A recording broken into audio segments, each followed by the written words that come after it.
Welcome to the CBN News Live Desk out of our Washington, D.C. bureau. I'm John Jessup with our White House correspondent Ben Kennedy. We are awaiting word from the White House, a joint appearance with President Trump and UN Ambassador for the United States, Nikki Haley. She has just announced her resignation.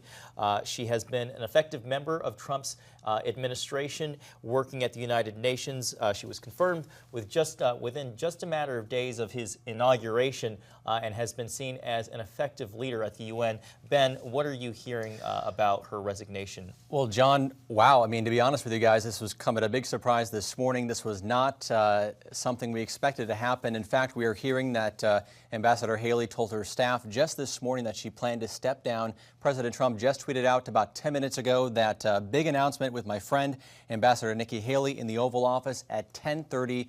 Which is just about now. So things normally do tend to run a little bit behind schedule at the White House. We do expect to hear from President Trump as well as UN Ambassador Nikki Haley in just a bit. But again, no word on who will replace her at this moment. But I think everyone is still trying to grasp at why. It is clear that President Trump is aware. It is also clear that she met with President Trump prior to making this announcement.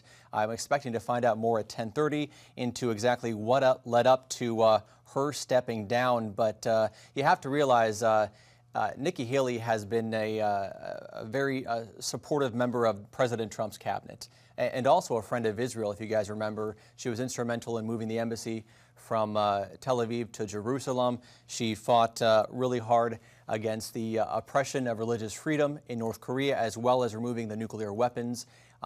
She did an incredible job as kind of a bridge between the U.S.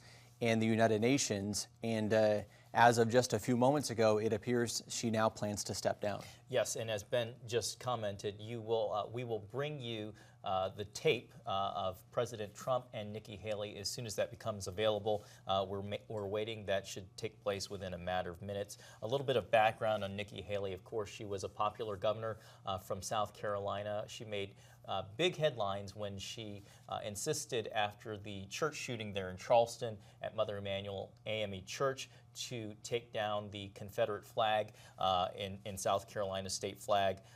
It, of course, raised her profile. It made her highly visible. She was considered as a potential candidate to run as a Republican candidate for president in 2016. However, she ended up supporting, of course, President Trump in his bid. Ben, let's talk about the timing of this. This comes a couple of weeks after President Trump was with his team there at the United Nations, where you saw on many camera shots Nikki Haley and Vice President Pence sitting right behind the president, a very supportive member of his administration, but also a few weeks before, when there was that New York Times article that the op-ed, correct, there was a lot of suggestion that it might be someone who's a more traditional Republican. Nikki Haley was suggested as well, but she also authored a strong defense against that. Correct. Against that. She was one of the ones who came out immediately after that op-ed came out saying, look, it is not me. I continue to support President Donald Trump. And what led people to believe it could possibly be her was that the paper said that it was a senior administrator official, so someone high level enough to want to conceal their name, but also to lend some credibility to who this person might be, who did talk against the president and his administration, some of the problems that they are facing. As to is it Ambassador Haley? Again, she denied it, and also what tends to not indicate that it is her is this tweet by President Trump a short time ago that he will be with the ambassador as she makes an announcement at 10:30. But again, she is the 29th, the United States ambassador to the United Nations, and as John was just saying, we last saw her just a few weeks ago in New York City when President Trump spoke to the UN. She gave some comments as well. But again, John, I think when we first heard this or got the note that this came down, everyone said, wow. I mean, no one, honestly, in disbelief, why or how this is happening. And we, of course, plan to learn more in just a bit. Why don't we, Ben, talk a little bit about the effectiveness of her role as the UN ambassador at the United Nations. The United Nations, of course, is an institution that a lot of Republicans have criticized. She went there and in many respects has shaken things up.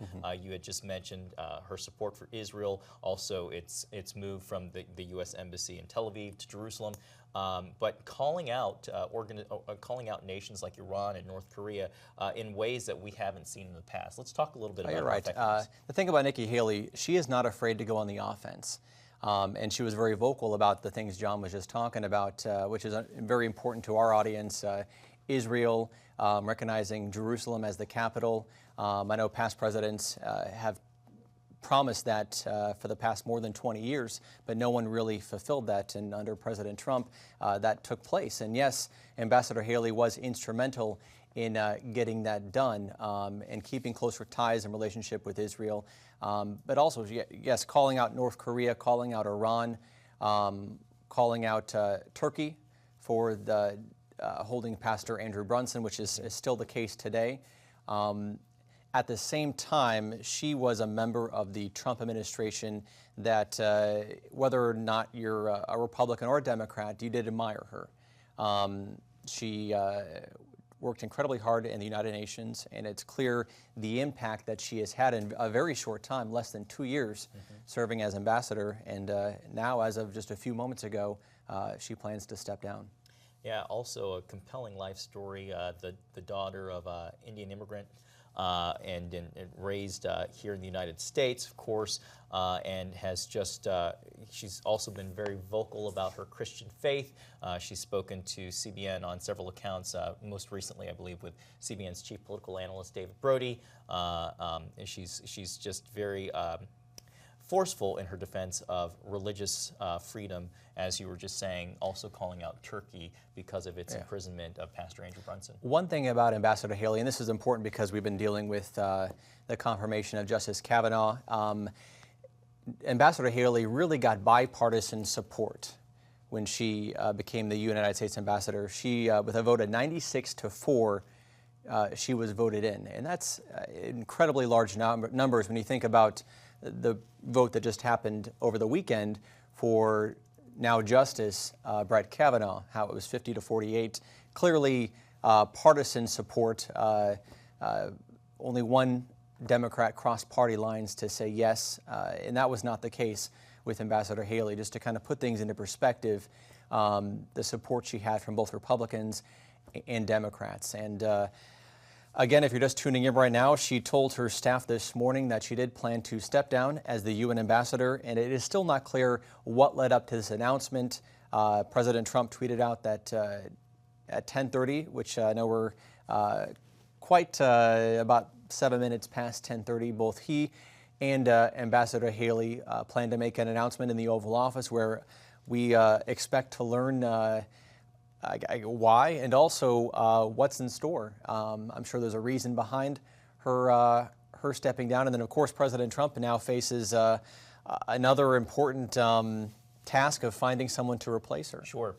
Replace, and then also the contentious battle of, as we've just seen with the confirmation process of Judge Brett Kavanaugh, or now Justice Brett Kavanaugh, trying to get that person confirmed by the Senate.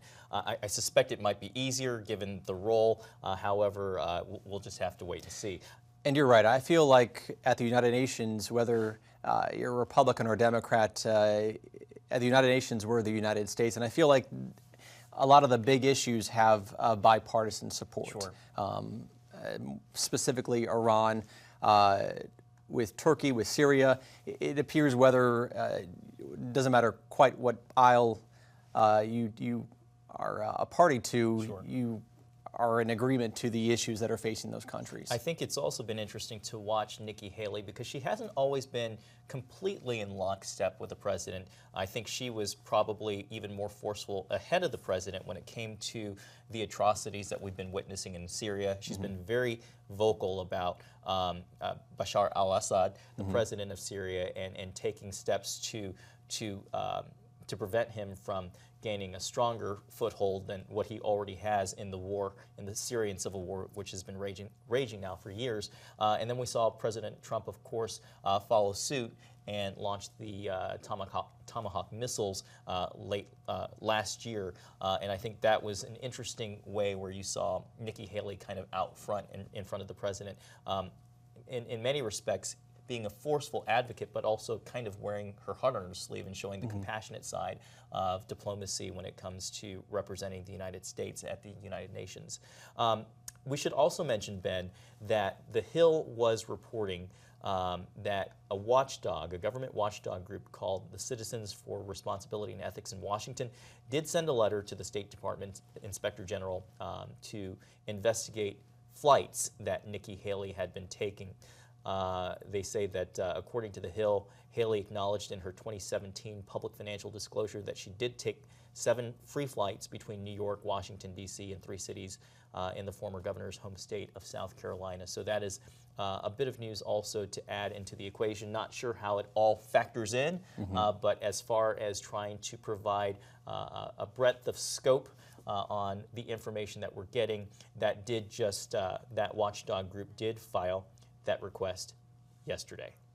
Sorry, we're just looking at our emails to kind of monitor. Throughout the day, I get emails from the White House press corps on pool gathering and some of the details with getting prepared for major announcements like this. So it appears the pool is gathering or almost in the Oval Office to prepare for this announcement with President Trump and Ambassador Haley, where we expect to learn the details, exactly why she is stepping down and what's next in store from her. I expect to hear, I guess, praise or kind words from President Trump about Ambassador Haley. Yes, as you were talking earlier, they always didn't quite see eye to eye on everything, and she was honest about that. But having a joint announcement together is a very clear sign that this was something agreed upon by both parties. Right, and it shows the amount of respect, really, that President Trump has for Nikki Haley to be seen side by side as she's announcing her resignation. We should also give you this quote from Nikki Haley that she is quoted in the Washington Post op-ed saying, "I proudly serve in the administration, in this administration rather, and I enthusiastically support most of its decisions and its direction it has taken the country," Haley wrote, "but I don't agree with the president on everything." So again, that goes to what we were just discussing. Nikki Haley being very supportive of the administration, but also willing to chart her own path when she disagrees with the president. I'm reading now that, so it appears, yeah, the press pool is in the room. It is not clear if this will be a, John, did you know if this is going to be a playback or if this is going to be live? It is tape playback. So there is a pool, a camera pool that is going into the White House to record the statement from President Trump and UN Ambassador Nikki Haley, and as soon as they're done with that statement, they will play it out and we'll be able to bring that back to you. So there's going to be, of course, a little bit of delay, but we'll try to walk you through it as we kind of make our way through this. And no doubt during these tape playbacks, and I'm sure you've seen in the past, the reporters normally get a question or two in, or you'll hear them shouting questions.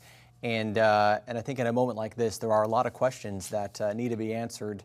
And I expect that the statement will address many of them into exactly why she decided to step down, what's next, what she plans to do. I know her name has been in the run as a potential president nominee in the near future, right, or in the distant future, that is. So she has a very bright future ahead of her, and an impressive resume, as you were talking about, John, a governor, and now serving as the United States ambassador for the past 2 years. Well, you made mention of it, so why don't we go there? Let's talk about Nikki Haley's future. She's still relatively very young and has a bright future ahead. Maybe we shouldn't be jumping the gun here, but it is interesting that she, less than 2 years into this position, has decided to resign. So prospects for her future, I would imagine she would be able to do pretty much anything that she wants to do, whether Correct. It's in the political world or outside of the political world. Well, and we continue to see former members of the Trump administration, when they do step down or resign, their next step, we recently found out, about his former communications director, Hope Hicks. She is now going to be joining Fox News as, I believe, their VP of Communications, or their communications director. And that just happened yesterday. So many former people who left the Trump administration in good graces have been able to bounce back, or not really bounce back, but it really enhance their career, move forward into the next chapter, which I'm sure Ambassador Haley will be doing very soon. Let me recant a little bit of what I was just saying. I'm just now getting word that Trump tells reporter that Haley told him 6 months ago that she was wanting to resign and that she would do it at the end of the 2-year period. She asked that she would be able to take a break, and Trump commented saying she's done a fantastic job and we've done a fantastic job together. So that just coming out from President Trump, again saying that Nikki Haley had told him about 6 months ago that she was interested in resigning from her position. Yep. Let's touch base a bit about, and we mentioned this in the past, Ambassador Haley's relationship with Israel. She was here in D.C. at the Christians United for Israel Summit in D.C., where she delivered the keynote address, and she received an incredibly warm welcome. And as we've been stating earlier, how her role that she played in fulfilling the president's promise of moving the embassy from Tel Aviv to Jerusalem, and recognizing essentially the truth that Jerusalem is the capital of Israel, and the impact that is having in the peace process. And at her address, she talked about just that, about now more than ever we must defend and protect Israel. And she said the UN can be frustrating and kind of a bizarre place, but nowhere is it more pronounced than giving her the opportunity to treat our friend and our ally in this way, and recognize and make this monumental recognition and moving the embassy there, and doing it in such a very short period of time. Right. I think when we first heard Trump make that announcement, we were all very surprised that it was done affordable, as Trump continues to say, how he was able to lower it from $1 billion to roughly just under $500,000. And it recently opened, and Ambassador Haley was there, as long as with Jared Kushner, who was also instrumental in that process. And you're looking at some file video of Ambassador Nikki Haley, who, as you can see there on the screen, has decided to resign as the UN ambassador. She told her staff this morning. And again, this is still not clear what led up to this announcement today, but we will be finding out fairly soon, as President Trump is speaking with reporters right now in the Oval Office with Ambassador Haley to give some of the details into why and into what's next. And Ben, if I may, I want to add a few comments that we're now learning from their meeting and from that statement. Haley said, "It has been an honor of a lifetime."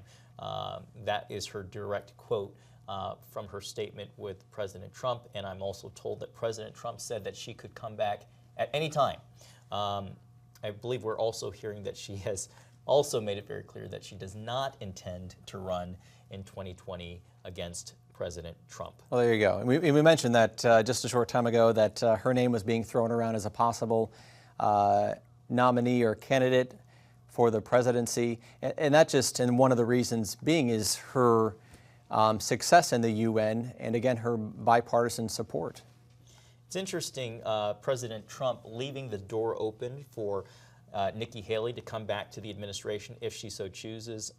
We know that after the 2-year mark, and certainly when it gets to the end of the first term, if President Trump should be reelected, that there's a lot of turnover. I would be very interested in seeing what roles that he might have in consideration for Nikki Haley, and what role she might be interested in coming back to the administration to take. And you're right, John. There has no doubt been a significant amount of turnover in the Trump administration, and it's not, quite frankly, uncommon for people to come and go throughout a presidency. We've seen it happen in past administrations. But definitely, Ambassador Haley stepping down after less than 2 years was definitely a shock this morning, and we're really interested to get more insight into that decision. And it's clear her staff was caught by surprise. Haley said the U.S. is strong again, and as you were saying, John, she does not plan to run in 2020. We are hearing that President Trump says that Haley would like to take a break, and again, he would welcome her back to his administration if she did choose to return. And he did the exact same thing with Hope Hicks. When she left, he said, we're leaving on good terms, and if she would like to come back, and he even said, I think a week or so later, how he missed having her around the White House. Some new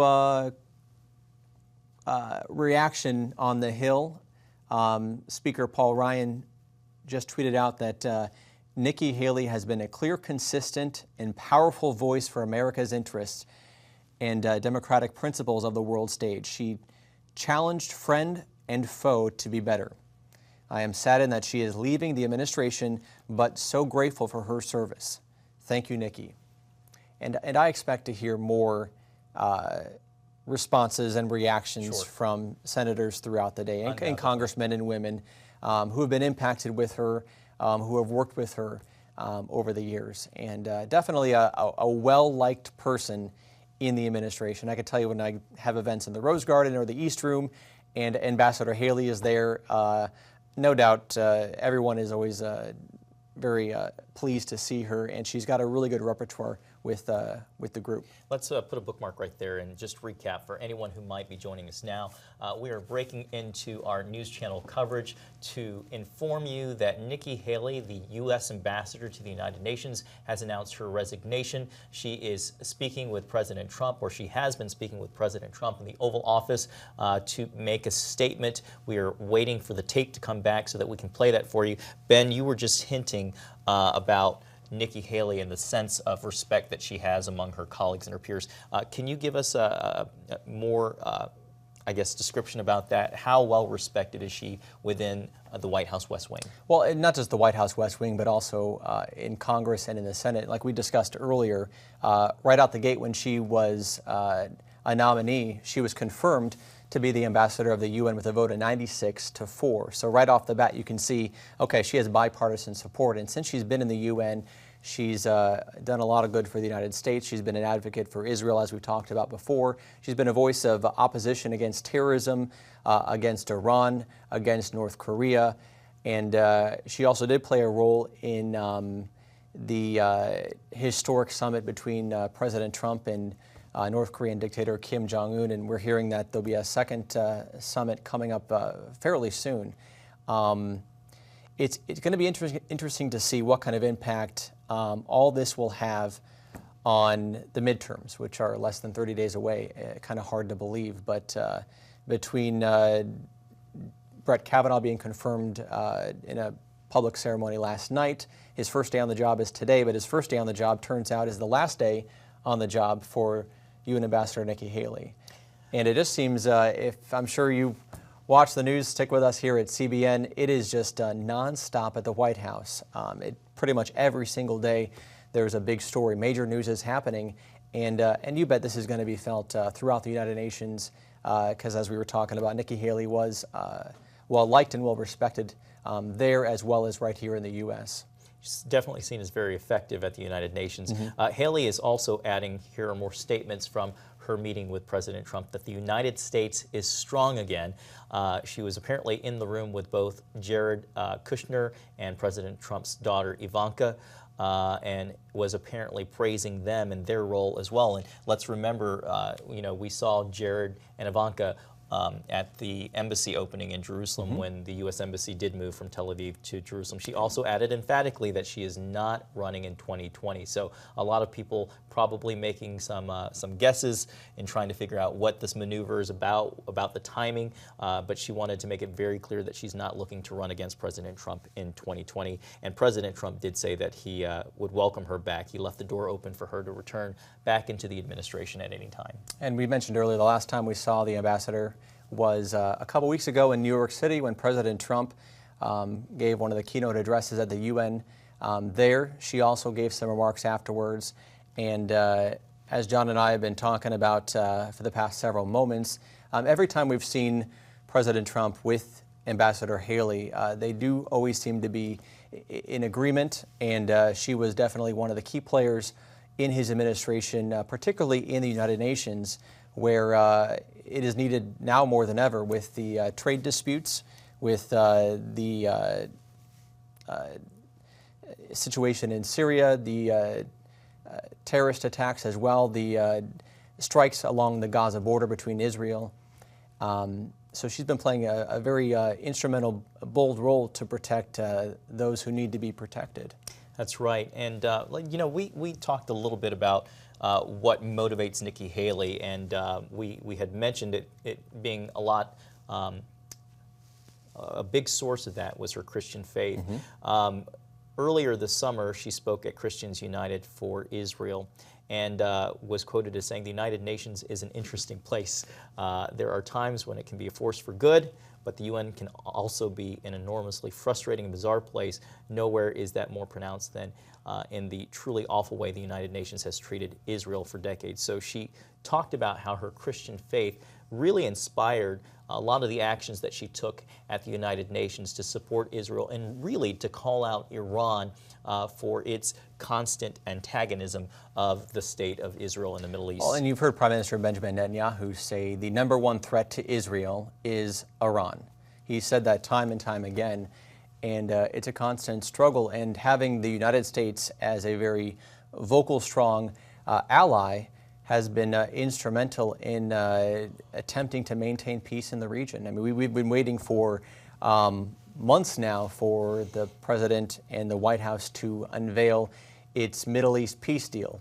A couple weeks ago when he was at the United Nations in New York, President Trump said in about 3-4 months' time we plan to release the details of how we plan to kind of pave a path for peace in the Middle East. And no doubt Israel and Ambassador Haley have been instrumental in that process. One of the challenges has been getting the Palestinian Authority to the table. Right. President Mahmoud Abbas has not wanted anything to do with Israel or the U.S., and he's avoided or he's turned down talks with Jared Kushner as well as Vice President Mike Pence.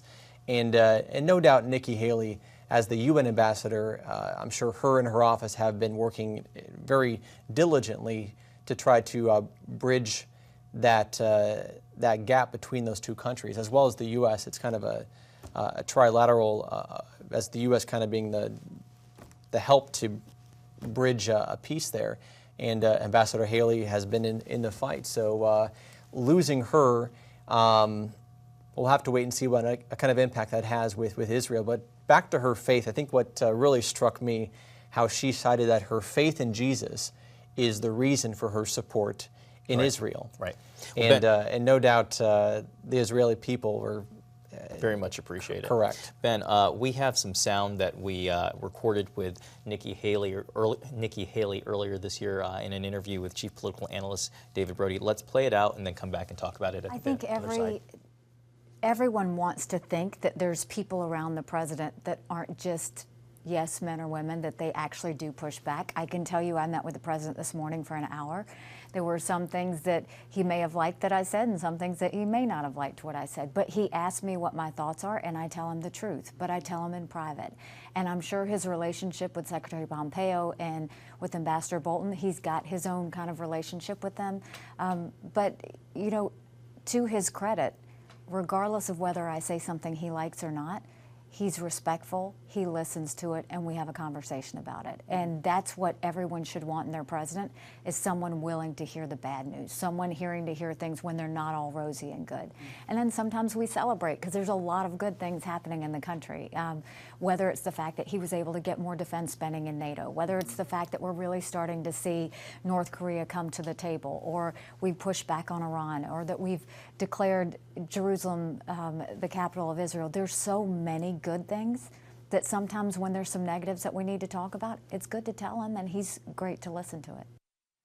Again, that was Nikki Haley, I believe, if I'm not mistaken, talking to David Brody right before her appearance at the Christians United for Israel conference earlier this year. And just to repeat that she has announced her resignation, However, the resignation will not come into effect until the end of the year. She does plan on staying through the end of the year. And we were told that President Trump has accepted that resignation. Correct. So it appears there will be some time for the Commander-in-Chief to select someone to replace Ambassador Haley in the United Nations. And I'm sure there's a very a short list him and his staff have already put together, and we wait to hear exactly who he would like to see fulfill that role. And they have some big shoes to fill. As we've been talking about, a lot of issues in the United Nations now more than ever, so having someone kind of with the same attitude and talent as Ambassador Haley will be essential. You know, we were talking a little bit about the timing of this again, and some have suspected or speculating that it had to do with the anonymous letter that was written in the New York Times. And just to quote a little bit from an anonymous, or not an anonymous, but an opposition or a response op-ed, Nikki Haley in her own op-ed that was published in the Washington Post after being accused of possibly writing the initial op-ed, said that she felt compelled to address the claims in the anonymous resistance because it hurt the country and it hurt the administration. She said that she's not always in lockstep with the president, but she did say that it was a serious disservice not just to the president, but to the country. We're also hearing that President Trump, sorry to break in right there, so he just told reporters that Haley did raise the possibility about 6 months ago that she did plan to step down. So it appears this was not a surprise to the president, but definitely a bit of a surprise to us. And this goes back to what she was talking to David Brody about, that if she ever had any kind of issue, Ben, would be we have the one-on-one. tape. Let's go ahead and play it right now. Okay. Okay, well, thank you very much, everyone. Before we begin, I'll just say that we're very well prepared from the incoming hurricane. We have another one coming, so we've done very well. North Carolina, South Carolina, Texas, Florida, Puerto Rico, so many places. And we have another one coming in, a big one, much bigger than they anticipated a week ago, 7 days ago. I heard for the first time there was a very small drop of weather that looked like it was forming, and now it's pretty close to a Category 3 if it's not already a Category 3. So we are very well prepared. FEMA's ready. We're all ready. Spoke with Governor Scott. Spoke to everybody that you have to speak to, and I think that hopefully we'll get lucky, but maybe that won't happen. But we're prepared. I wanted to do this because Nikki Haley, Ambassador to the United Nations, has been very special to me. She's done an incredible job. She's a fantastic person, very importantly, but she also is somebody that gets it. She has been at the United Nations from the beginning with us, right from the beginning, and worked with us on the campaign. It's been really a long time, very intense, and she told me probably 6 months ago, she said, you know, maybe at the end of the year, at the end of a 2-year period, but at the end of the year, I want to take a little time off. I want to take a little break. She's been a very successful, as you know, governor of South Carolina for 8 years. And then she did this, and this is possibly even more intense with what's going on in the world, and very dangerous and a lot of things. But she's done a fantastic job, and we've done a fantastic job together. We've solved a lot of problems, and we're in the process of solving a lot of problems. At the beginning, North Korea was a massive problem, and now we're moving along. It's moving along really nicely. I can speak for Secretary of State Mike Pompeo. He thinks the world of Nikki, and so we're all happy for you in one way, but we hate to lose. Hopefully you'll be coming back at some point, but you want to just, in maybe a different capacity. You can have your pick. But I just want to let you know, so at the end of the year, Nikki will be leaving, and we'll be in constant touch. I know that. Whenever you have any ideas, you're going to call me because you know all the players. And that was really the thing I think she did best at the United Nations. She got to know the players. She got to know China, Russia, India. She knows everybody on a very first-name basis, and they like her, except for maybe a couple, which is normal. Right? They can't all like you, but they do. They really like her, and I think maybe more importantly, they respect her. So, Nikki, I just wanted to tell you that we will miss you. We'll be speaking all the time, but we will miss you nevertheless, and you have done a fantastic job, and I want to thank you very much. Thank you very much. Thank you. Well, I want to say, first of all, I want to thank the president for just, allowing us to come out and talk to you this way. It has been an honor of a lifetime. I said I am such a lucky girl to have been able to lead the state that raised me and to serve a country I love so very much has really been a blessing, and I want to thank you for that. But I'm most excited. Look at the 2 years. Look at what has happened in 2 years with the United States on foreign policy. Now the United States is respected. Countries may not like what we do, but they respect what we do. They know that if we say we're going to do something, we follow it through, and the president proved that, whether it was with the chemical weapons in Syria, whether it's with NATO, saying that other countries have to pay their share. I mean, whether it's the trade deals, which have been amazing, they get that the president means business, and they follow through with that. But then if you look at just these 2 years at the UN, we've cut $1.3 billion in the UN's budget. We've made it stronger, we've made it more efficient. South Sudan, we got an arms embargo, which was a long time coming. 3 North Korean sanctions packages, which were the largest in a generation, done in a way that we could really work towards denuclearizing North Korea. The Iran deal, bringing attention to the world that every country needs to understand you can't overlook all of the bad things they're doing. You have to see them for the threat that they are. I think you look at the anti-Israel bias and the strength and courage that the president showed in moving the embassy and showing the rest of the world, we will put our embassy where we want to put our embassy. All of those things have made a huge difference in the U.S. standing, but I can tell you that the U.S. is strong again, and the U.S. is strong in a way that should make all Americans very proud. And I do want to say that it's not just the president I want to thank. The family in general, the First Lady has been nothing but very, very kind to me. I can't say enough good things about Jared and Ivanka. Jared is such a hidden genius that no one understands. I mean, to redo the NAFTA deal the way he did, what I've done working with him on the Middle East peace plan, it is so unbelievably well done. And Ivanka's been just a great friend, and they do a lot of things behind the scenes that I wish more people knew about, because we're a better country because they're in this administration. I also just have to say, certainly thank you to my family. Michael is a saint, and my 2 little ones, I adore them.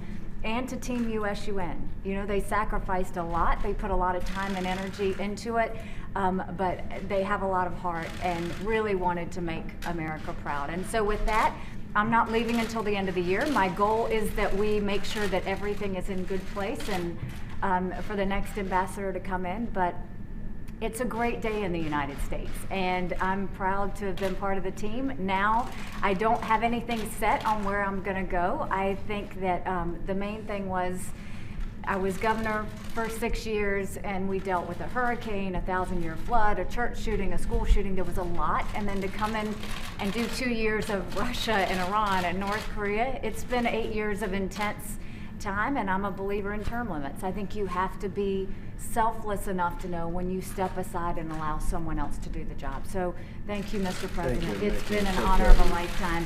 And I will say this, for all of you that are going to ask about 2020, no, I'm not running for 2020. I can promise you what I'll be doing is campaigning for this one. So I look forward to supporting the president in the next election. That's so good. Thank you, Nikki. Ambassador Haley, you listed off a long list of accomplishments. Why would you want to leave that all behind? Is it really a personal decision because you've been away from your family for so long? Or is there something else too? My family is very supportive. So no, there's no personal reasons. I think that it's just very important for government officials to understand when it's time to step aside. And I have given everything I've got these last 8 years. And I do think that sometimes it's good to rotate in other people who can put that same energy and power into it. So there really is, a lot of people are going to want to say there's a lot of reasons why I'm leaving. The truth is, I want to make sure that this administration, the president, has the strongest person to fight. It was a blessing to go into the UN with body armor every day and defend America. And I'll always do that. I'll never truly step aside from fighting for our country. But I will tell you that I think it's time. And Mr. President, why make the announcement now as opposed to after the midterm? Well, Nikki's going to be staying till the end of the year, which will be just about 2 years. And I just think, and I was just, as Nikki was speaking, I was thinking when we came into office, it was almost inevitable in the minds of many that we were going to war with North Korea. If you ask President Obama, I'm sure he'll tell you that that was by far his biggest problem when we sat and met right here. But that looked like a real problem. Iran looked like a real problem. It was a question of when would they take over the Middle East prior to my coming here, and now Iran is fighting for their lives. They've got riots in all their cities. It's blowing up. Their inflation, their economy is in tatters. And at some point, they'll probably come and want to make a real deal, not the deal that they made, the ridiculous deal that they made. That was unacceptable to me. And so we'll see what happens. But what a difference between Iran when we first came, I'd like to say the day before we came, and also if you look at North Korea, I mean, there was a deal that there was something that was, it was a devastating, potentially devastating problem, and now the relationships are very good. Secretary of State Mike Pompeo just left, had a great meeting, also was in China, also spoke to many of the Asian leaders or went there and had some good meetings, but had a really very good meeting with North Korea and Chairman Kim, and we've just made a lot of progress on so many other fronts also. And I think the world, as Nikki said, the world is really respecting the United States again, much more so than they have in many, many decades. We are respected again, that I can tell you, very much respected again. And people want to be on our side. Even if you look at the votes in the United Nations, I mean, votes that we would normally get no votes, we're getting very strong votes now. So I just want to thank Nikki, and I thought this would be an appropriate way of doing it, because when you write it out on a piece of paper that, you know, Ambassador Haley will be leaving, and you say nice things, people say, well, what's going on? This is the right way to do it. And when you really think somebody's done a terrific job, I felt this was an appropriate way of doing it, and we both liked it. So I just want to thank the ambassador. I just want to thank Nikki, okay? What are you thinking about the successor? Well, we have a number of people that would very much like to do it. It's a great position, and Nikki realizes it.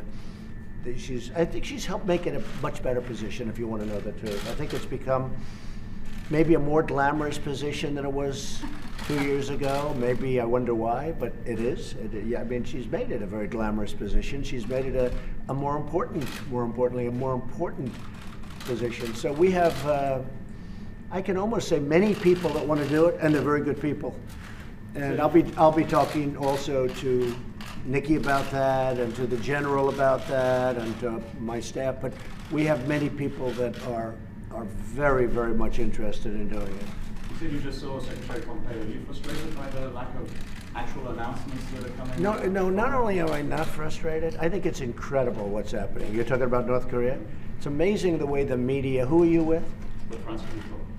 With who? France 24. France. So it's amazing the way the media says that, you know, for 80 years they couldn't do a thing. And what are we in, 3 months of negotiation? It's ridiculous. As I've said about 1,000 times, you have no rockets flying, you have no missiles flying, you have no nuclear testing, you have nuclear closings, closing up different areas of North Korea. We're getting the remains back, it's already started, of our great heroes. We got our hostages back, and I didn't pay $1.8 billion like the previous administration. I paid nothing. But I have agreed to meet, and I have agreed to spend time. But how long has it been since we left Singapore? It was 3 months or so. And people say, that's the media saying, like, how can we be negative? Let's see, he's done really well. How can we be negative? Oh, are you disappointed with the speed? I think the speed is amazing. You have no nuclear tests, you have no rockets, and we have a very good relationship with Chairman Kim, which is very important. I like him, he likes me, the relationship is good. Mike Pompeo had a very, very good meeting. I mean, I spoke to him at length yesterday, and he'll be coming back. He'll be back tonight. And so, I mean, just the opposite. I think we've made incredible progress. Beyond incredible. Beyond it. I don't think some of the press, some of the press really covers it accurately and right, but some of the press really doesn't. Yes, John? Do you want to take this opportunity to tell us when your next meeting with King will be and where it will be? Well, it is happening, and we're setting that up right now. That was part of the reason that Mike was going over to meet. They're setting up the meeting, and we'll be announcing that probably a different location. Singapore was fantastic, but we'll probably do a different location. Can you get it tomorrow live? He'd probably like that. I'd like that too. I think it would be good, but we'll see. We're talking about 3 or 4 different locations. Timing won't be too far away. We've made a lot of progress, and this meeting really is to, you know, people don't realize the importance of the first meeting. I mean, we said point number 1, denuclearization. And for some reason, the press doesn't pick that up. But that was actually point number 1. They've agreed to denuclearization. And they continue to agree, and they continue. Now, we haven't removed sanctions, as you know. People said, what have we done? We haven't removed sanctions. We have very big sanctions. I'd love to remove them, but we have to get something for doing it. Any chance the meeting could be on U.S. soil? Well, you know, I don't want to embarrass anybody by asking. I think eventually we're going to have lots of meetings on U.S. soil and on their soil, by the way. It's just, you know, that's a two-way street, on their soil also. I think that the country of North Korea is going to be a very successful country. I think it's going to be incredibly economically successful. And I want to make it that way. I think it's going to be good. Other countries, other people, entrepreneurs, banks, I will tell you, they're calling, wanting to go there and wanting to invest. At some point, when Chairman Kim makes that decision, I think he's going to unleash something that's going to be spectacular, really spectacular. And I think he knows it, and I think that's one of the reasons that we're having very successful conversations. I think he wants to get on with it.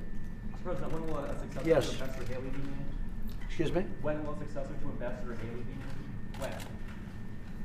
When will a successor be named? Oh, I would say we'll name a successor, I don't know, within the next 2 or 3 weeks. Maybe sooner. Mr. President, have you spoken to the Saudis about the missing Washington Post columnist?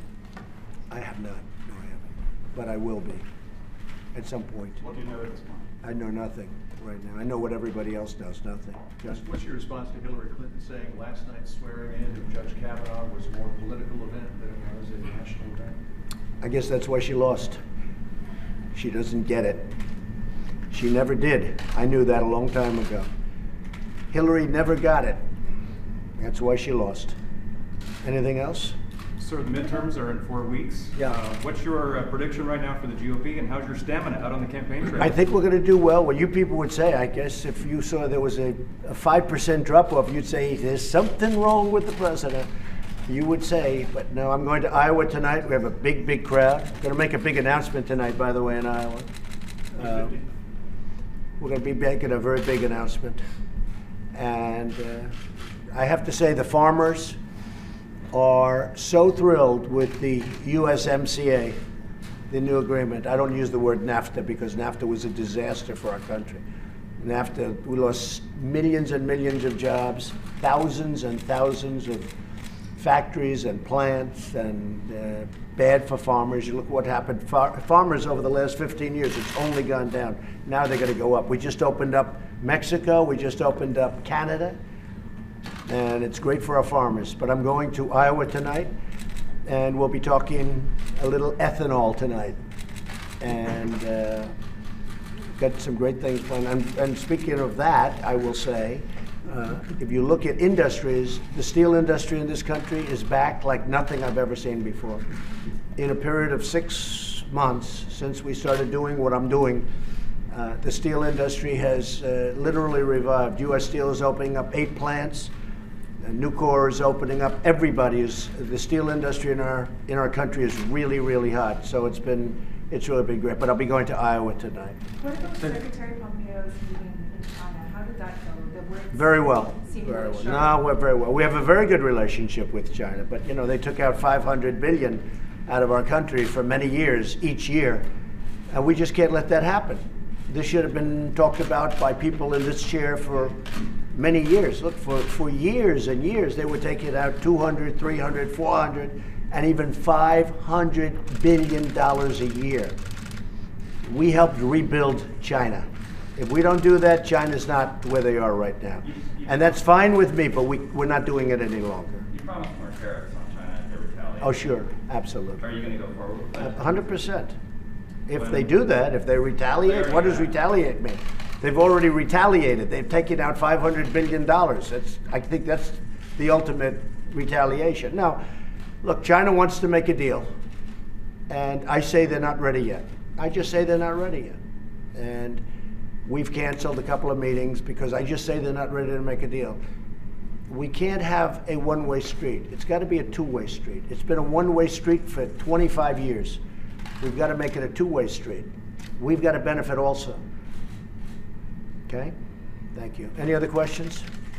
So I just want to finish because this is really the pure reason for this is, Nikki, you've been fantastic. You're my friend. And I just, on behalf of the country, I want to thank you for a great job. Thank you, Nikki. Thank you very much, everybody. Thank you. Thank you.